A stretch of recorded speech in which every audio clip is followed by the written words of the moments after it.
Hey everybody, welcome to FoundFlix. On this Ending Explained, we'll be looking at the recently released out of nowhere third entry in the Cloverfield series, the Cloverfield Paradox. Originally titled God Particle, the film has been delayed several times, and surprisingly was revealed by Netflix during the Super Bowl, with the premiere immediately following the game. However, just like 10 Cloverfield Lane, Paradox was not initially produced with the intent of being part of the Cloverfield universe, and it wasn't until producer J.J. Abrams got involved that they tinkered with it to become part of the series. Regardless, the movie does fill us in on some long-standing questions the series hadn't answered previously, as it's the events of this film that caused the monster nicknamed Clovey along with others to arrive on our planet in the first place. So let's dive into the Cloverfield Paradox, looking at the interdimensional aspects to the story, explaining the ending, and how everything ties into the previous films. Our story takes place in the not too distant future, where the Earth's energy sources are scarce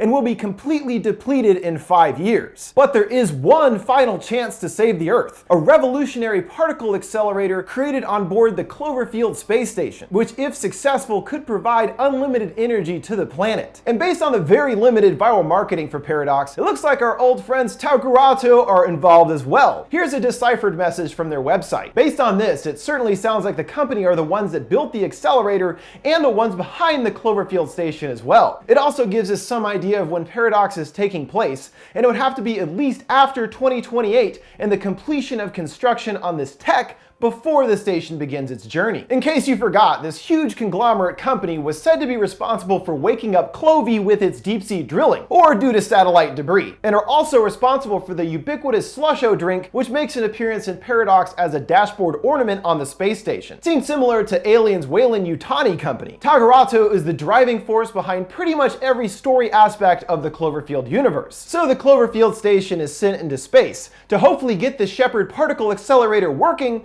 and, save mankind. However, firing their massively powered accelerator might have unwarranted side effects, a dilemma referred to as the Cloverfield Paradox. According to Donald Logue, being interviewed on the subject here, in a scene that was most definitely a part of the reshoots, says he is worried, as the Shepard is 100 times more powerful than any accelerator previously built. And with that much power, firing it literally opens space-time, shattering reality itself, not just on the station, but everywhere. He declares it would also possibly lead to even unleashing monsters, demons, and beasts from the sea. Beasts from the sea. Wonder who they're referencing there. Obviously Clovey, it's very specific. And it turns out that its concerns are correct. And it is the Shepard that is responsible for unleashing monsters on Earth. Also of interest in this scene are surprising ties to 10 Cloverfield Lane. First off, the newscaster here is played by the same woman in Lane that tried to get into the bunker and was looking much worse off then. Is this supposed to be the same character seen later in Lane? Not quite. What's even more interesting is Donald Logue's character's name is Mark Stambler, which if that doesn't ring a bell, Howard Stambler is John Goodman's character's name in Lane. And there's no way this is a coincidence, because Howard not only was obsessed with the idea of aliens invading, but actually worked on satellites for, Taugurato, the same company behind everything ever. But the idea isn't to make these characters the same people as seen in those films, but different variations of the same person in different dimensions, as all of the films exist separately in this sense. If that's confusing right now, it will become a lot more clear in a bit. Let's get back to the crew on the Cloverfield station, who are gearing up for the 47th test of the accelerator. Their mission now extended to nearly 700 days, while the world is crumbling into ruin below. This time, the Shepard does create a successful collision, creating positive energy flow for the first time, but the energy isn't stable for long, continuing to grow, overloading the accelerator. Outside, things blur away in the window, and gravity is lost momentarily, but then everything stops. Their dimensional jump complete, and to the crew's dismay, it appears that the Earth has vanished completely. However, it's the opposite that's true. Firing the accelerator and it overloading caused the ship to travel to another dimension, which is very similar to our own, but with some minor yet important differences. After uncovering a woman entangled in the ship's walls, the woman Jensen reveals herself to be part of the Cloverfield station crew, but no one knows who she is. On the contrary, Jensen recognizes the others as part of her crew. That is, except for one. Tam, who in our universe has the equivalent position as Jensen and her crew, responsible for the accelerator as the Shepard engineer. So in these two separate dimensions, the crew is basically the same, and we're on the same mission, with the key difference being Tam and Jensen. While Tam was successful in our dimension at getting the Shepard to work, Jensen failed in hers. And so that one crew member difference made quite an impact, despite so many other elements being the same. Also in Jensen's dimension, Ava is part of the station crew, but was actually part of the ground team, not on board the ship, as she didn't want to leave her family. While in our dimension, Ava's children were killed in a power cell accident, leaving her with no real reason to stay put on Earth. Another slight variation between dimensions that makes a big difference. So when we fired the Shepard and the station was transported to Jensen's dimension, she simultaneously was brought over to ours, as what happened caused a permanent rip in the fabric of space-time, dimensions now bleeding into each other. What the collision did was overload the Higgs boson or God particle, which helps give particles their mass. And this changes the makeup of the universe's particles completely. Meanwhile, back on Earth, Ava's husband Michael is having to deal with the increasingly hostile environment. Woken up by large bombings outside, and later when on the way to the hospital, pulls over on the side of the road, surveying a landscape of a destroyed city skyline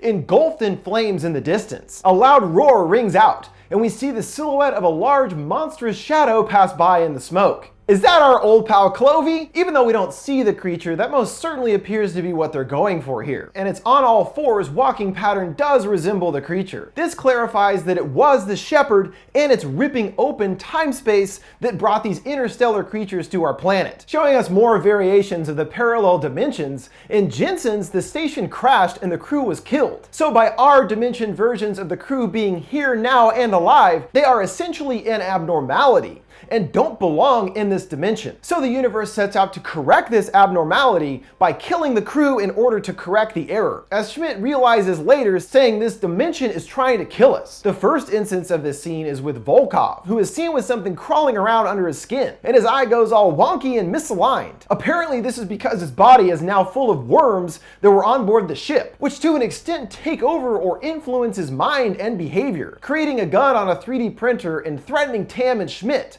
accusing him of working for the German government. While he isn't doing that here, in Jensen's dimension, Schmidt did actually betray the crew and sabotage the mission. And it seems that this dimension is changing the ship's reality to match its own. One example being the crew photo on board, which now has Jensen in place of Tam. And more importantly, later the crew do find logs that indicate Schmidt's involvement with the German government. But these logs belong to the other Schmidt, not this one from our dimension. But when our crew discovers this incriminating evidence, they immediately believe Schmidt to be betraying them and lock him up. It's because everyone is being influenced in a sense by the dimension. So that's why they all blindly believe it to be true without questioning it. But back to Volkov, who was taken to the sickbay after collapsing earlier, and shakes violently a few more times before flatlining. Then worms explode out of his face, spilling all over the floor. I don't know how all those worms got in there, but it was worth it for that disgusting payoff. We see more interdimensional shenanigans going on board the ship when Mundy is seen repairing parts of the ship using a substance called magna putty, and somehow gets his arm sucked into the wall itself. The others try to pry him free, finally able to get him loose, but his arm is gone,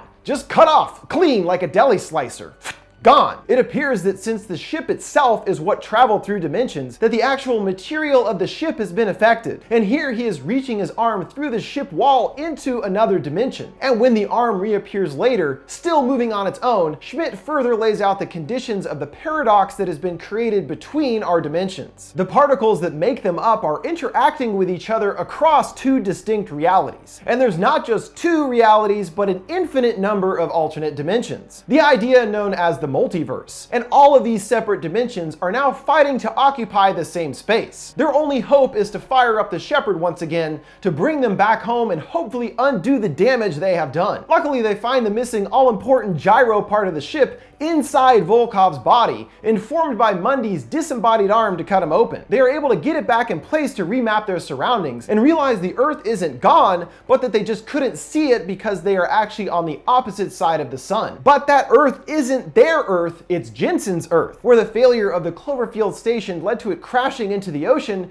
and creating worldwide conflict among the nations, with little chance of survival for the planet. But Tam is the key factor once again and is able to figure out a specific formula to power the accelerator as they need. But unfortunately, she is killed when she gets trapped in an airlock with water pouring in, finally bursting the door open to outer space and freezing her instantly. Good thing they still have her alternate dimension counterpart Jensen to fill her shoes. And in exchange for helping them, she wants the crew to give her the working formula and Schmidt's work to take back and save her planet. But getting the process going has a few hiccups, including the walls around Mundy again changing state as the power increases, becoming magnetic and turning his magna putty against him, becoming liquid and covering over his body, attaching him to the wall. And then a CO2 tank explodes out a huge chunk of the station. With this piece missing, the station's rotation is causing the whole ship to become unstable to the point of breaking apart. So they have to manually release the damaged area, and when the door appears stuck, Captain Keel sacrifices himself and detaches the ring successfully, even though Ava says they could have done all this remotely. Oh, well, it was still brave, I think.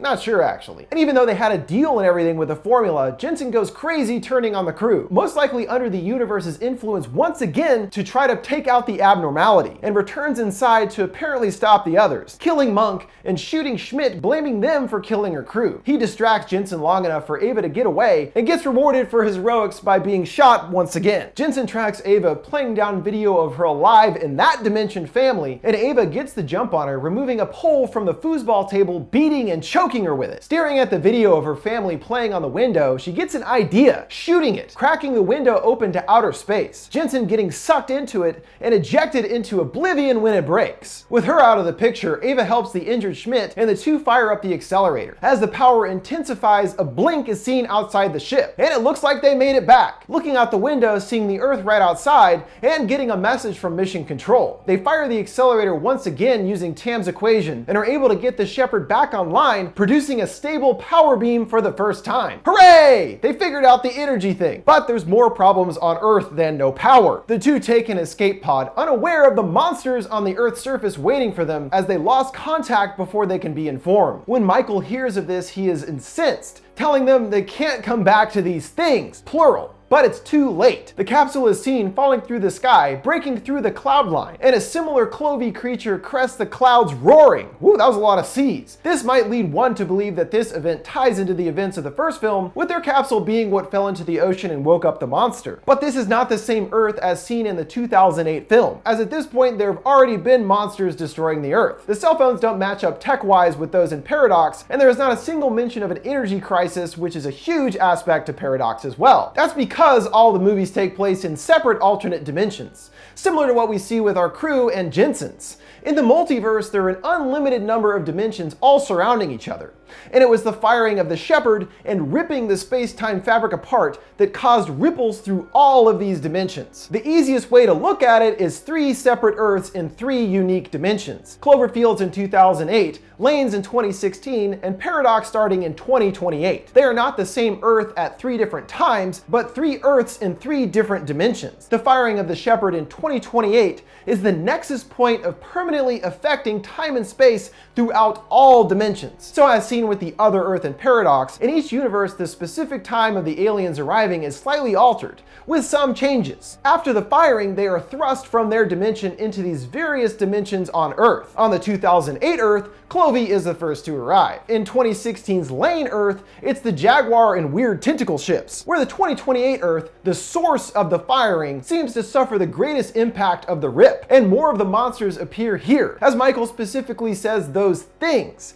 indicating more than one creature. And I don't believe the creature seen at the end is the same Clovey creature we've seen before, as this one appears much larger than in the original. This guy is so big that it bursts through the cloud line, while the 2008 monster is approximately 250 to 300 feet high. We don't have any real way to judge its size here, but it certainly appears much larger, possibly thousands of feet tall. We do know that the 2008 monster was said to be a baby. So it looks like what we were seeing at the end of Paradox is our first glimpse at a full-grown adult Clover monster, which is ridiculously huge. And so again, each of these separate universes were permanently changed as a result of the Cloverfield Station crew messing up the lines between dimensions, rippling throughout the multiverse in various ways and unleashing these monsters upon us. This will most likely be how the rumored upcoming 4th entry Overlord, which takes place in 1945, can still tie into the other movies. Even though it's a different time, it's also a separate universe. And it could have been in 1945 in this dimension that they were impacted by the rip and the monster universe opening up. Hopefully that was a clear enough explanation of what's going on in the Cloverfield series so far. But if you have any questions, feel free to leave them in the comments below. That'll do it for this ending explained on the Cloverfield Paradox. What did you guys think of the movie and its ending? Let me know what you think. Make sure to like, subscribe, and follow. Thanks for watching FoundFlix. See you next time. Babadook is up next.